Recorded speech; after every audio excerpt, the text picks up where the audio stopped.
یہ بات ذہن میں رکھیے کہ جو دینی مدارس کے طلباء ہیں یہ اپنی مرضی سے نہیں آتے مدرسے میں، اللہ ان کو چنتا ہے پہلے، یہ سلیکشن اللہ کی طرف سے ہوتی ہے، جس کو اللہ پسند فرماتے ہیں وہ آتا ہے، ہر بندہ طالب علم بن کے نہیں آ سکتا۔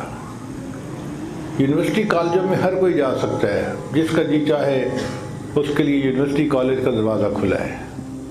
مدرسہ کا دروازہ صرف ان لوگوں کے لیے کھلتا ہے جن کو اللہ پہلے پسند فرماتے ہیں۔ قرآن مجید میں اللہ تعالیٰ کا ارشاد ہے ثم اورثنا الکتاب، پھر ہم نے اپنی کتاب کا وارث اپنے بندوں میں سے ان کو بنایا الذین اصطفینا من عبادنا، جو ہمارے چنے ہوئے بندے تھے۔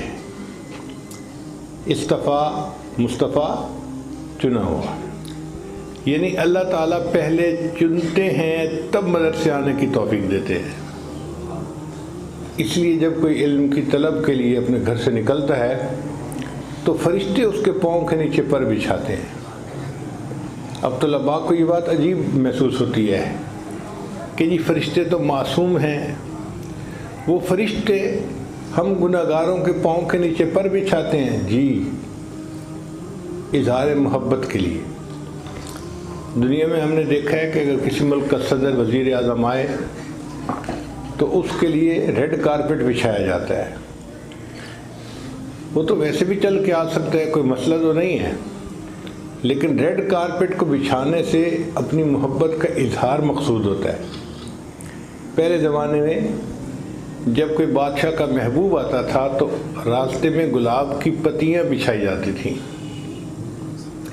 چنانچہ ایک انگریز تھا، اس نے اپنے محبوب کے لیے کئی ٹن پھولوں کی پتیاں بچھائی تھیں راستے میں کہ میرا محبوب ان پھولوں کی پتیوں پر چل کر آئے۔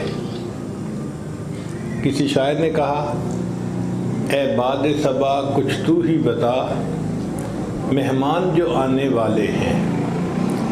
اے باد صبا کچھ تو ہی بتا، مہمان جو آنے والے ہیں، کلیاں نہ بچھانا راہوں میں، ہم پلکیں بچھانے والے ہیں۔ تو محبت چاہتی ہے کہ محبوب کے راستے میں کلیاں نہ بچھائی جائیں، پلکیں بچھائی جائیں۔ اسی طرح جو طالب علم نکلتا ہے وہ فرشتوں کو اتنا پسند ہوتا ہے، اتنا محبوب ہوتا ہے کہ فرشتے اظہار محبت کے لیے اس کے پاؤں کے نیچے اپنے پر بچھاتے ہیں۔